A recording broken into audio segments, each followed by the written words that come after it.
colhido, Senhor. Esteja abençoando a vida do pastor, que venha mais uma vez, Senhor, meu Pai, meu Deus, esse homem de Deus, trazer a tua palavra e a tua presença em direção a todos nós, que renova, Pai, nossas forças a cada instante, a dele e da tua família também, Pai. Pai, usa o Senhor Jesus para nos enchermos com tua glória e a tua bênção sobre nós, em nome de Jesus. Amém? Amém. Glória a Deus. Amém, queridos. Podeis assentar. Muito feliz por tudo que Deus está fazendo, pelas boas mãos do Senhor nos conduzindo, levando essa igreja ao conhecimento da verdade. E hoje eu quero, noite de Santa Ceia, eu quero compartilhar uma palavra com vocês. Quero que vocês abram a Bíblia de vocês, lá em Lucas, capítulo 24. O texto é um pouco longo, mas eu não vou ler o texto todo hoje. É um texto muito conhecido, mas eu gostaria de ler apenas um versículo, 24 e 27. A palavra de Deus vai dizer o seguinte, Lucas, capítulo 24 e versículo de número 27.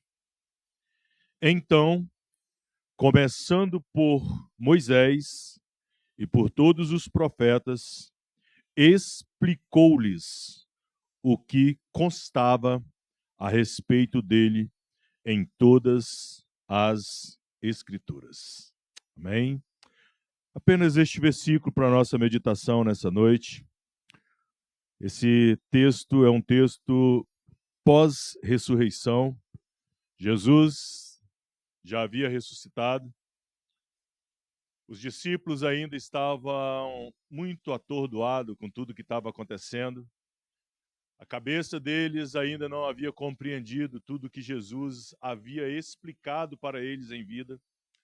E quando nós olhamos aqui esses dois homens, depois da morte de Jesus, já era o terceiro dia, eles estavam regressando para a sua cidade, cerca de 11 quilômetros de Jerusalém. Eles estavam andando e conversando a respeito dos acontecimentos. E no caminho, Jesus aparece e começa a conversar com eles. E começa então a explicar tudo aquilo que a palavra, tudo aquilo que a Bíblia havia falado a respeito deles. E nós vemos que essa passagem da Bíblia dos discípulos no caminho de Emaús, ela finaliza com Jesus se revelando. E a palavra vai dizer que quando Jesus entra na casa e senta na mesa e começa a pegar o pão e começa a orar, eles vão dizer que enquanto Jesus falava, o coração deles ardia, queimavam. E quando eu comecei a ler esse texto, queridos, a palavra de Deus veio como uma flecha dentro do meu coração. Porque nós precisamos entender algo muito sério a respeito da cruz de Cristo, a respeito da revelação, da progressão do Evangelho em nós e através de nós. O porquê que a cruz é um símbolo do cristianismo, se para o judeu a cruz era símbolo de maldição? Por que a cruz é símbolo do cristianismo, se para os romanos ela só servia para poder punir os estrangeiros, aqueles que eram ladrões, aqueles que não tinham prestígio nenhum, mas ela se tornou um símbolo de esperança para o cristianismo. Eu quero que você nessa noite, querido, entenda algo muito sério. Nós vivemos hoje em um mundo, em um tempo em que tudo disputa a nossa atenção. O tempo todo nós estamos sendo chamados a nos entreter com algo. Nós estamos sendo chamados a colocar o nosso foco, a nossa visão em alguma coisa. E parece que isso tem sido algo tão estarrecedor que qualquer coisa que surge, a nossa mente se redireciona para isso. A nossa mente, ela hoje está treinada a se dispersar com muito pouco. A gente precisa ter muito foco para poder conseguir prestar atenção em algo que não é rotineiro, que não é cotidiano na nossa vida. Por exemplo, um culto. A nossa mente, se não tiver focada, se a nossa mente não tiver ligada, nós vamos estar aqui dentro, vamos estar participando do culto, mas o nosso pensamento vai estar em outras coisas. Nós estamos aqui, mas estou pensando na viagem que eu tenho que fazer amanhã, no trabalho que eu tenho que realizar amanhã, na tarefa de casa que eu tenho que fazer amanhã, no treino que eu tenho que fazer amanhã, na situação que eu tenho que viver amanhã, mas o hoje, mais o agora, mais a centralidade do que está sendo pregado. Muitas vezes eu vou sair daqui e não vou lembrar de nada que foi falado, que foi ministrado. Hoje nós cantamos louvores tão profundo, tão lindo, a respeito de Jesus. Nós falamos, vou me derramar. Nós falamos que vamos, nos prostrar diante dele, mas será que pelo menos a nossa mente se voltou para Cristo diante de tudo que nós professamos aqui nessa noite? Eu olho para a nossa vida. Hoje nós tivemos aqui uma escola bíblica maravilhosa. Eu até brinquei com os irmãos que eu vou depois replicar essa escola bíblica, eu vou pregar sobre ela, porque falou de uma forma tão profunda ao meu coração, sobre sabedoria humana e sobre sabedoria divina. E parece que a sabedoria que nós temos adquirido no decorrer da nossa caminhada, ela tem sido extremamente humana. Ela tem sido extremamente centrada nesse tempo, nessa época, neste século e nas coisas dessa vida. E eu confesso assim de todo o meu coração que eu saí daqui hoje meio que envergonhado. Porque eu falei, Deus, eu já não sou muito inteligente e a pouca inteligência que eu tenho, eu estou focando nas coisas deste mundo. Eu estou me tornando muito humanista ao ponto de não deixar que a palavra penetre ao ponto de mudar o meu conceito de serviço, de servir, de servo. E quando nós olhamos para a Bíblia, nós vamos ver, querido, e sem perceber às vezes, nós permitimos que todas as coisas ocupem a nossa mente, mas você e eu precisamos entender algo muito sério. A cruz de Cristo precisa ser o centro da nossa preocupação. Nenhum dos pensamentos ou dos problemas ou daquilo que eu tenho que fazer pode ser maior do que a cruz de Cristo para a minha vida. O que a cruz de Cristo representa para mim. Porque a centralidade da Bíblia, de Gênesis até Apocalipse, vai focar num único propósito eterno, que é Cristo, o Cordeiro de Deus, que tira o pecado do mundo. E esse Cristo, Cordeiro de Deus, ele precisa passar pela cruz para que haja redenção na humanidade. Porque todos pecaram e destituídos estão da glória de Deus e precisa então de alguém para religar, alguém para trazer essa humanidade de volta para a presença de um Deus que é santo e que não pode ver a corrupção. E esse Deus santo precisa que alguém santo se aproxime dele para poder nos apresentar, para nos religar de volta a ele. E quando eu olho para a cruz, eu vejo que a cruz é o símbolo de uma esperança para nós, para a nossa igreja, para a nossa aproximação desse Deus. Eu vejo que a igreja, ela nasceu, querido, não de um sistema político, não de um sistema religioso, não de uma cultura, mas ela nasceu aos pés de uma cruz. Muitas vezes nós estamos até dentro da igreja, mas nós somos movidos por um sistema político. Nós somos movidos em torno de filosofias. Nós somos movidos em torno de uma cultura religiosa, mas eu quero nessa noite, em nome de Jesus, mostrar para você, que você entenda que a igreja nasceu quando Cristo, lá na cruz do Calvário, morreu e ressuscitou ao terceiro dia. Foi esse Cristo, querido, foi a cruz, foi o instrumento de maldição que se tornou um instrumento de esperança para você e para nós. Precisamos urgentemente compreender que Deus, ele transformou este símbolo de vergonha no maior símbolo de esperança. E por isso eu percebo quando Paulo olha e depois de tudo que ele vivencia, depois de tudo que ele viveu na vida, ele olha para si mesmo e fala: eu não me gloriarei em outra coisa a não ser na cruz de Cristo. Ou seja, ele é mais explícito, ele fala: eu me gloriarei somente, ou a única coisa que eu me glorio é a cruz. Talvez hoje você e eu não queremos passar pela cruz, não queremos viver com a esperança de que a cruz é o centro do evangelho, porque quando eu vou para a cruz, eu preciso negar quem eu sou.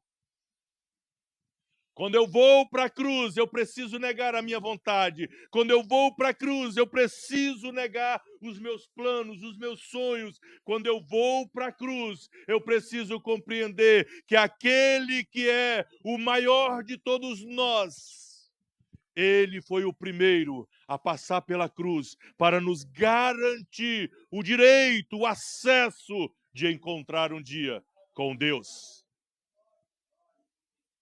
Eu olho para a cruz e vejo que a cruz continua sendo o centro da vida da igreja 2000 anos depois.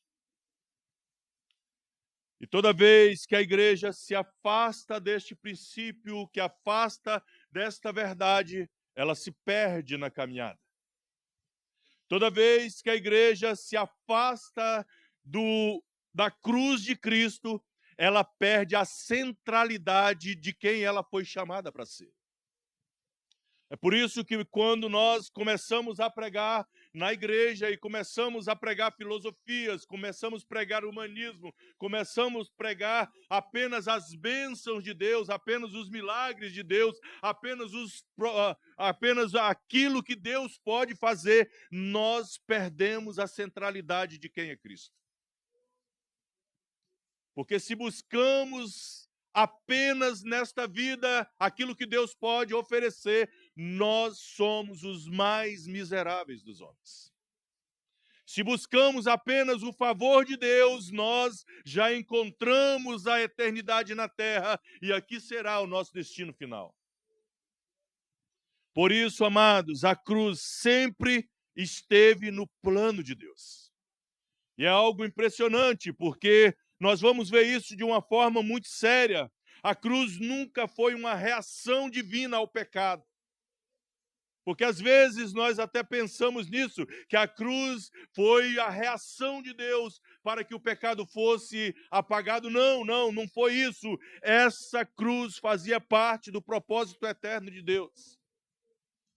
A palavra de Deus lá em 1 Pedro capítulo 1, versículo 20, vai dizer que essa cruz, ela foi conhecida antes da fundação do mundo. Deus já havia preparado, antes que o mundo se formasse, já havia um propósito eterno de Deus a respeito de Jesus. Ainda nós vamos ver de forma muito clara que João, ele chama de Jesus de o Cordeiro de Deus, que foi morto desde a fundação do mundo. Ou seja, muito antes de tudo isso aqui existir, Deus já via Jesus, o Cordeiro de Deus, crucificado. Muito antes de tudo isso aqui ser uma existência, na presciência, na sabedoria divina, no conhecimento divino, isso aqui já acontecia. Por isso, Pedro vai dizer isso de forma muito séria. Apocalipse 13:8 também vai dizer isso muito sério. O cordeiro que foi morto desde a fundação do mundo. Quando nós olhamos para Gênesis, Deus estava no começo apontando para Cristo. Desde Adão, quando Adão peca, ali já havia um direcionamento de alguém que seria o resgatador do homem que havia perdido no Éden. Quando nós olhamos ali para Noé, quando ele entra na arca, a salvação veio de um meio glorioso, de um ato glorioso de Deus, de preservação, para que a palavra dele, antes da fundação do mundo, se cumprisse através do propósito da preservação da vida de uma família. Quando nós olhamos ali para Abraão, querido, quando Abraão sobe ali em Moriá para poder oferecer o sacrifício dele ali, Deus já havia providenciado um cordeiro para que a humanidade entendesse que ele já tinha um plano de restauração, de resgate. Quando eu olho aqui, querido, lá no Egito, quando Deus dá ordem para que o povo mate um cordeiro e passe o sangue nos umbrais da porta, nós vamos entender que o cordeiro livra os filhos de Deus da morte. Quando nós olhamos para a Bíblia e vemos que lá no deserto o povo começou a morrer e de repente levantam a serpente na haste, a serpente já apontava para uma redenção futura. É impossível não olhar para a Bíblia e entender que quando Isaías mostra ali e contempla o servo sofredor, ele estava dizendo e convergindo tudo isso para um único momento. O Calvário.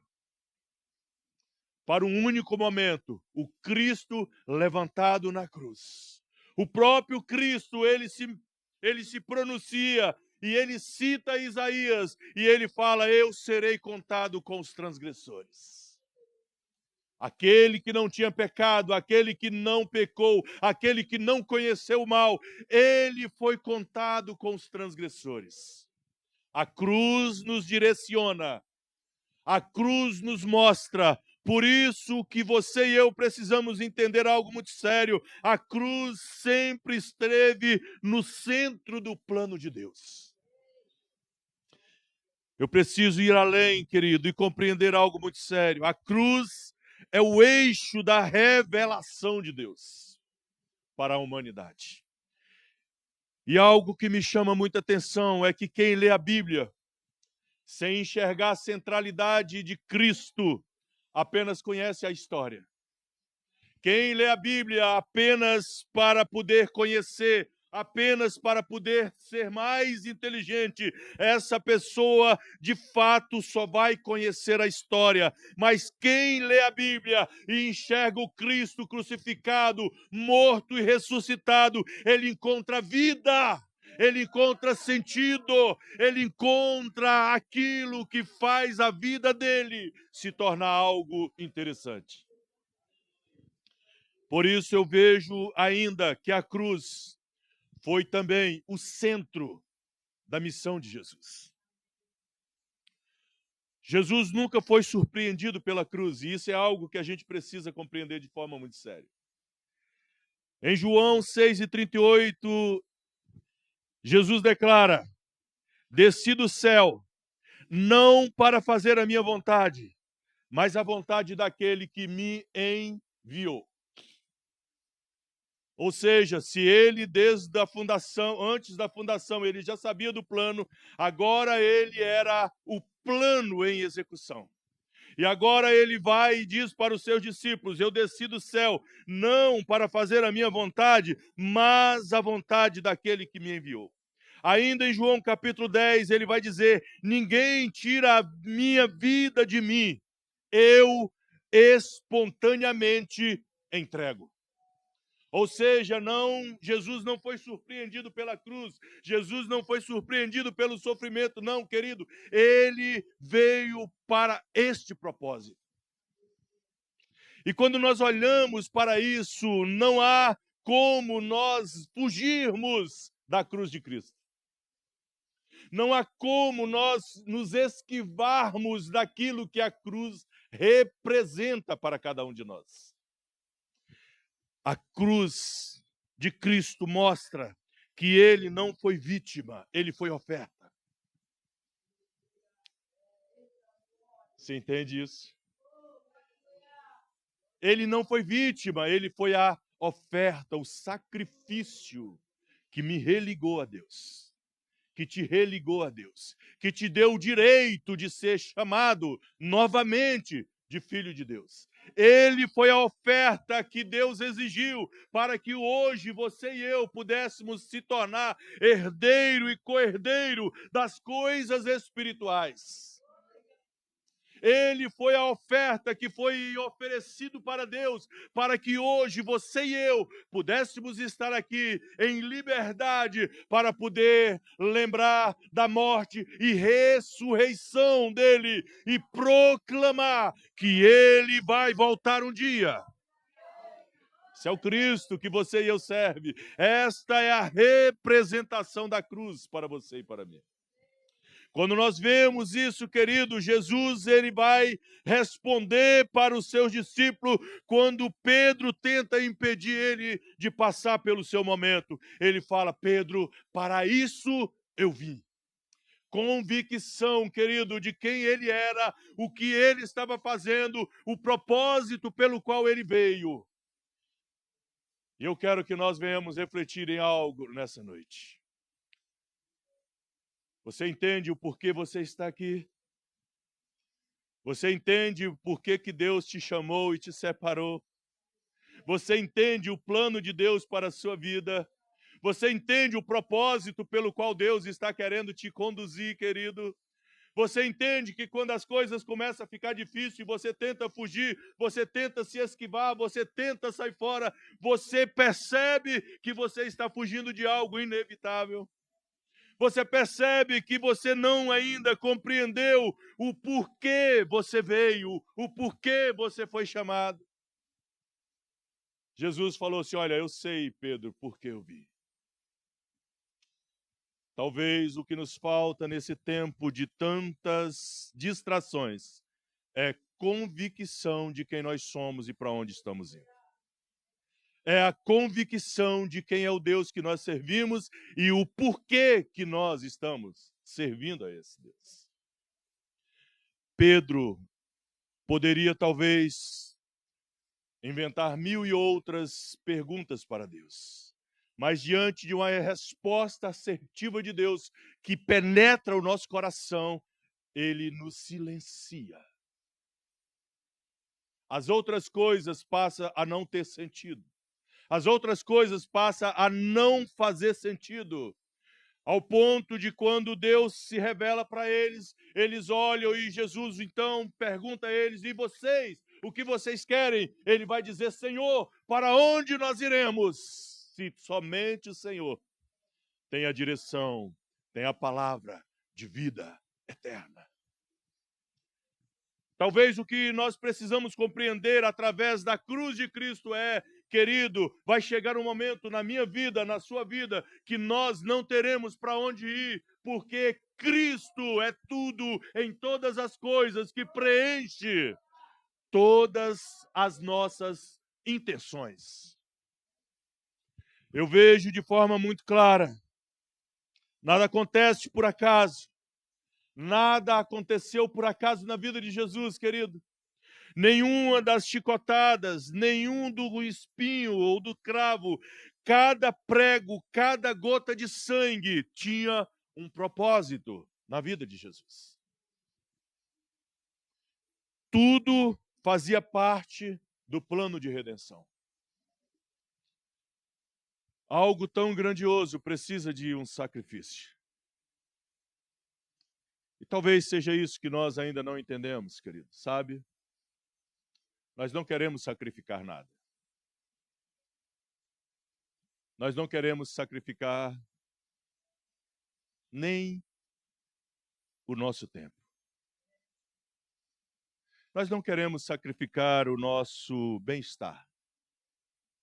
Nós não queremos sacrificar a nossa comodidade. Nós não queremos sacrificar a nossa família. Nós não queremos sacrificar o nosso bem-estar financeiro. Nós não queremos sacrificar absolutamente nada. Mas nós queremos desfrutar do melhor de Deus. E isso é algo que me choca muito, porque como eu vou servir um Deus que entregou tudo, absolutamente tudo, mesmo antes de eu merecer qualquer coisa, mesmo antes de eu não ter noção de quem Ele era, e eu não posso oferecer em troca nada. E eu não posso oferecer a Ele nem a minha fidelidade. Se eu não posso oferecer para Ele o meu tempo, se eu não posso oferecer para Ele o meu dinheiro, se eu não posso oferecer para Ele os meus bens, se eu não posso oferecer para Ele o meu tempo, se eu não posso oferecer para Ele nada, para que eu sirvo?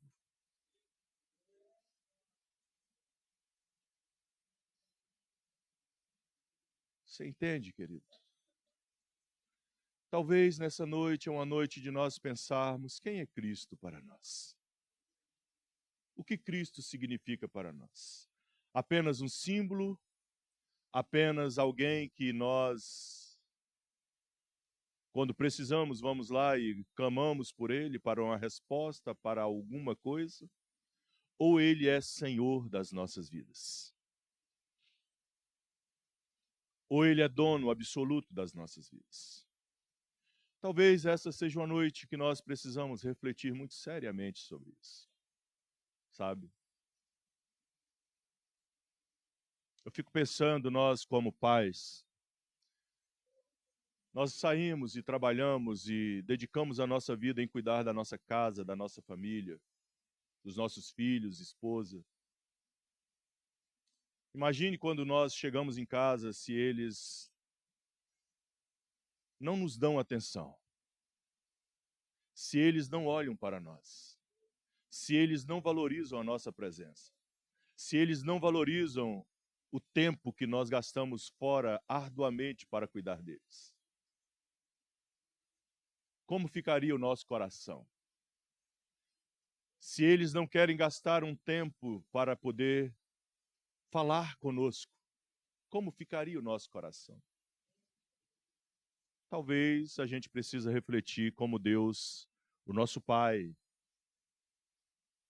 como que fica o coração de Deus ao nosso respeito quando nós não valorizamos quem Ele é. Talvez essa noite a cruz de Cristo não representa nada para nós. Mas eu quero que você entenda que a cruz foi o centro da pregação apostólica.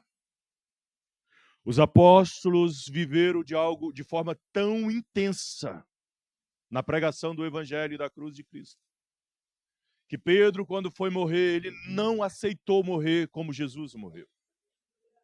O mesmo instrumento de maldição que eles consideravam, ele falou assim: não sou digno de morrer como ele morreu. Me coloque ao inverso, me coloca de cabeça para baixo. A cruz de Cristo levou João, levou outros homens a morrer de forma muito trágica. Alguns foram lançados dentro de um tacho de óleo quente. Outros foram cerrados pelo meio. Outros foram decapitados. Por quê? Porque o evangelho, porque a cruz de Cristo era o centro da vida deles. A vida deles era a única importância da vida deles era se o Cristo ressuscitado estivesse presente na vida deles. Precisamos compreender algo, querido. A Bíblia, a palavra de Deus precisa dar sentido para a nossa vida, ao ponto, se necessário for, nós entregaremos tudo para que esta palavra prevaleça, viva, dentro e fora de nós. A cruz de Cristo Paulo vai dizer o seguinte: decidi nada saber entre vós, senão Jesus Cristo, este crucificado. Em outras palavras, lá em 1 Coríntios capítulo 2, versículo 2, Paulo está dizendo isso. Mas olha bem, em outras palavras, Paulo está dizendo o seguinte para os irmãos ali de Corinto: nada me importa, querido, a não ser saber que Cristo está sendo pregado entre vocês. Quando nós olhamos ainda, ele vai além ainda. Paulo era um homem que conhecia de filosofia, de retórica, de cultura, mas ele escolheu anunciar unicamente Cristo Jesus. Ele vai dizer: Cristo morreu pelos nossos pecados. Ele vai mais além ainda, querido. Ele vai dizer: Cristo tornou-se maldição em meu lugar. E por isso ele fala: hoje eu considero tudo o que eu tenho, todo o conhecimento que eu tenho, como nada em relação ao conhecimento de Jesus. A excelência do conhecimento de Cristo.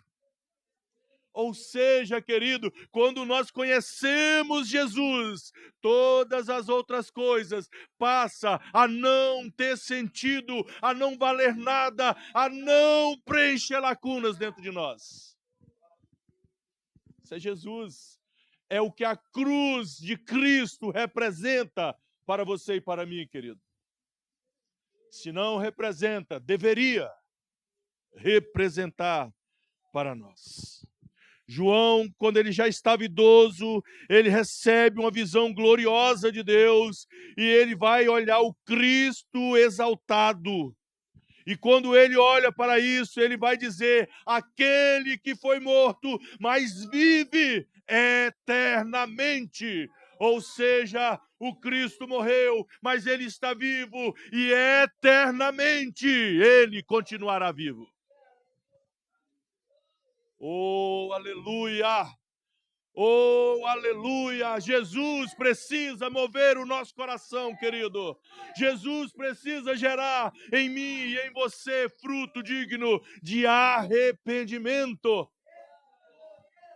Para que nós, todos os dias, nos lancemos, nos prostremos diante da cruz de Cristo, para que todo dia, como Jesus diz: você quer vir após mim, tome a tua cruz e siga-me.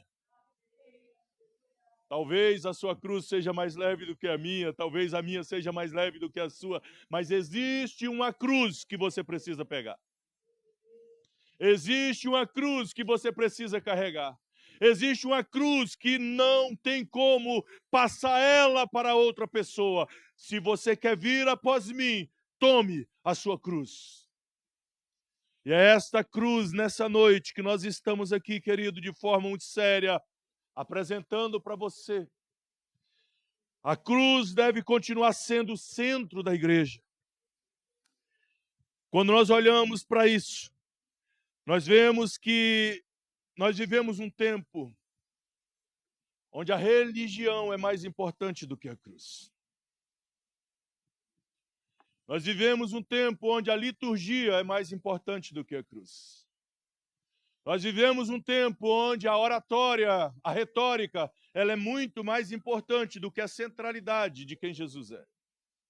E isso é algo que tem matado a igreja de Cristo Jesus. Isso é algo que tem levado a igreja de Cristo Jesus a ser uma igreja que não preza pela cruz. Você e eu, querido, precisamos entender que nós estamos em um tempo onde se fala muito de prosperidade, de autoajuda, de coach espiritual, de sucesso, de conquistas, meu querido, de realizações pessoais, mas pouco se fala do Cristo que morreu e que exige de você e de mim uma postura espiritual que condiz com a cruz que você e eu precisamos carregar. Tudo isso parece ser atraente quando nós estamos ouvindo uma palavra que nos leva lá para cima. Tudo faz sentido quando nós estamos passando por um momento difícil e alguém chega e traz uma palavra motivacional para nós. Tudo faz sentido quando nós estamos precisando de um norte e chega um coach para nós e fala, olha, assim, assim, assim, você faz assim, assim que vai dar certo. Tem uma fórmula. E parece que isso é muito bacana, mas isso não resolve o problema da sua alma. Isso não resolve o problema, a lacuna que existe dentro de você. Isso não resolve o problema do seu relacionamento com Deus. A cruz é o caminho para você encontrar com Jesus.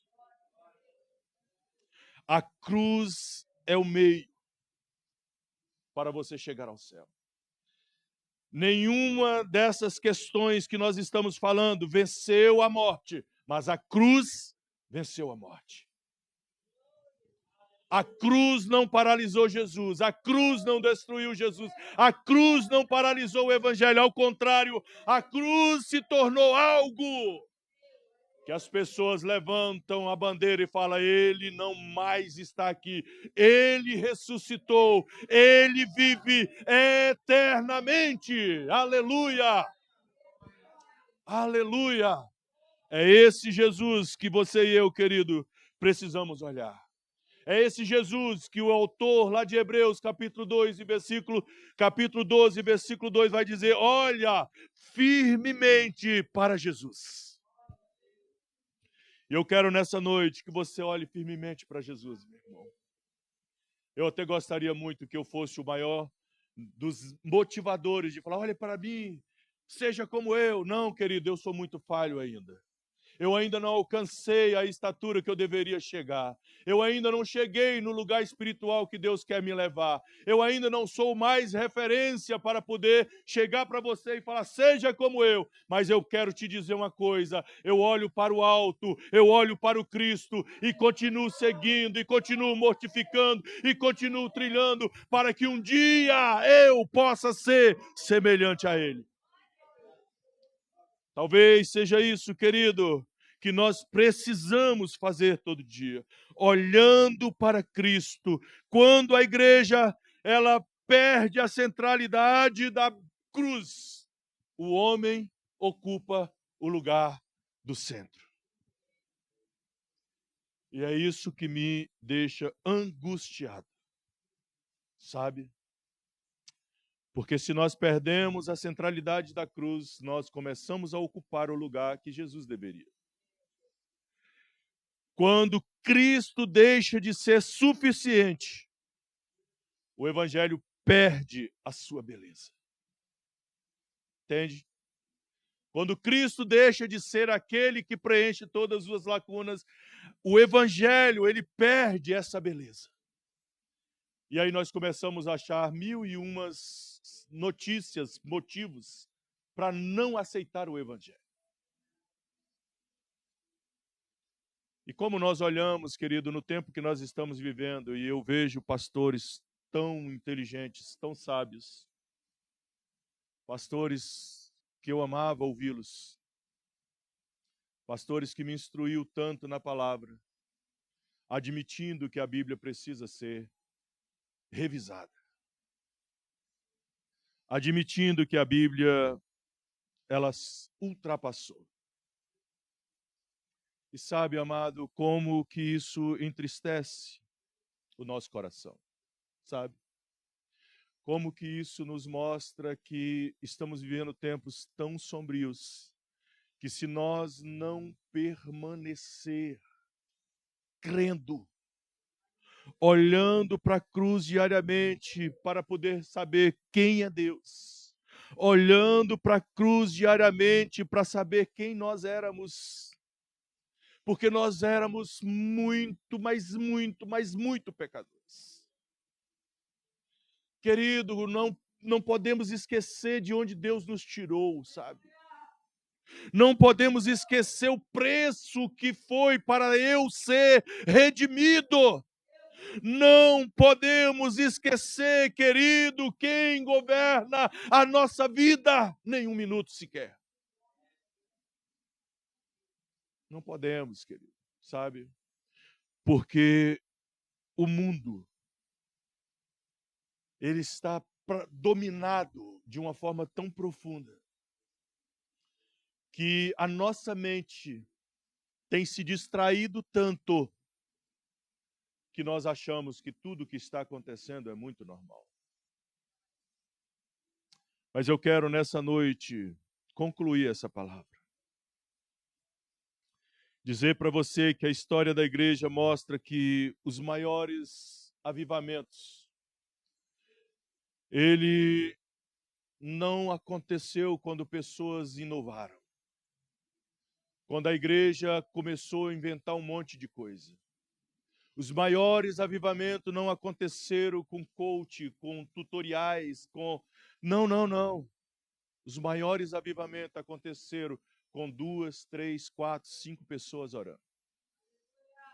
E aquele ambiente se tornou algo tão extraordinário, tão magnífico, que a presença de Deus invadiu aquele lugar de uma forma tão intensa, que as pessoas que estavam ali começou a transbordar a glória de Deus. As pessoas passavam na rua e começavam a ser atraído. As pessoas passavam doente e começavam a ser curado. As pessoas passavam possessas e começavam a ser libertas. Mas começou com 2, 3, 4, 5 pessoas orando. Talvez, querido, você não compreendeu isso de forma muito séria, mas a oração nos leva a um lugar de submissão, de humilhação diante de um Deus. A oração é o motivo por que quando você se ajoelha, você está dizendo, eu me rendo, eu me rendo. Você, quando ajoelha e prostra, querido, você está dizendo, eu não sei mais o que fazer, eu não tenho mais defesas para lutar, e agora eu vou deixar que o Senhor tome as decisões. A oração, querido. Um coração contrito e quebrantado, o Senhor não despreza. Sabe? Talvez seja isso que nos falta nesse grande dia. Eu e você precisamos entender algo, que a cruz continua sendo o lugar onde Deus encontra o pecador arrependido. É a cruz. Quando eu olho para a cruz, eu vou falar assim, realmente ali é o ambiente onde eu preciso me lançar. A cruz continua encontrando os pecadores que se arrependeram. Que nessa noite, querido, a cruz de Cristo nos encontre. Que nessa noite os nossos olhos olhem para Jesus e falem, Senhor, eu quero manter os meus olhos firmes no Senhor. E eu quero que a gente busque não apenas os milagres de Deus. Não. Que a gente busque a presença de Deus. Que a gente busque a presença de Deus. Aquele que suportou a cruz, desprezando a vergonha, e hoje está assentado à destra de Deus. É o Senhor dessa igreja. É o Senhor da minha vida. É o Senhor da minha casa. É o Senhor da minha esposa. É o Senhor dos meus filhos. É o Senhor desta igreja.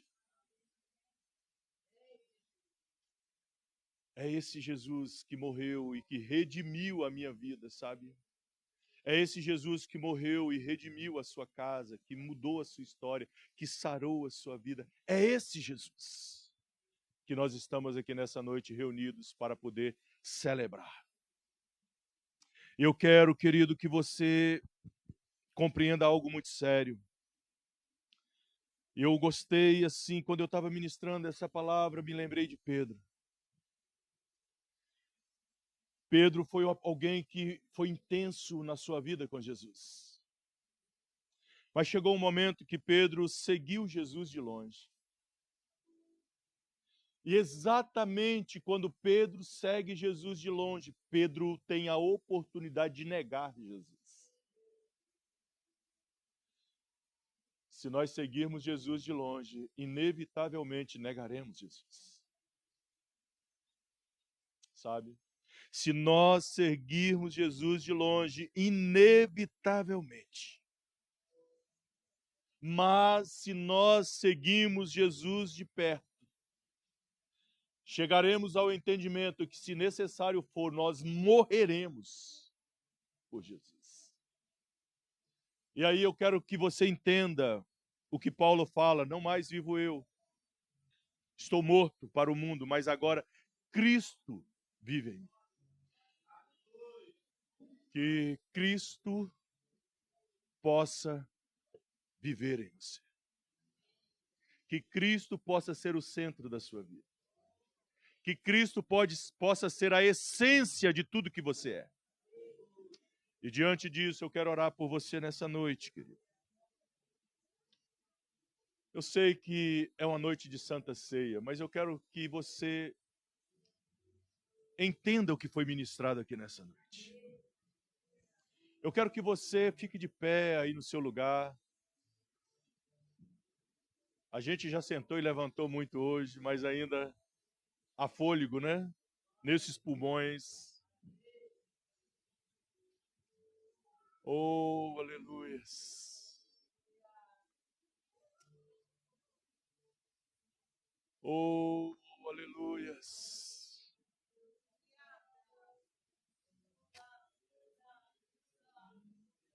Oh, Espírito Santo de Deus.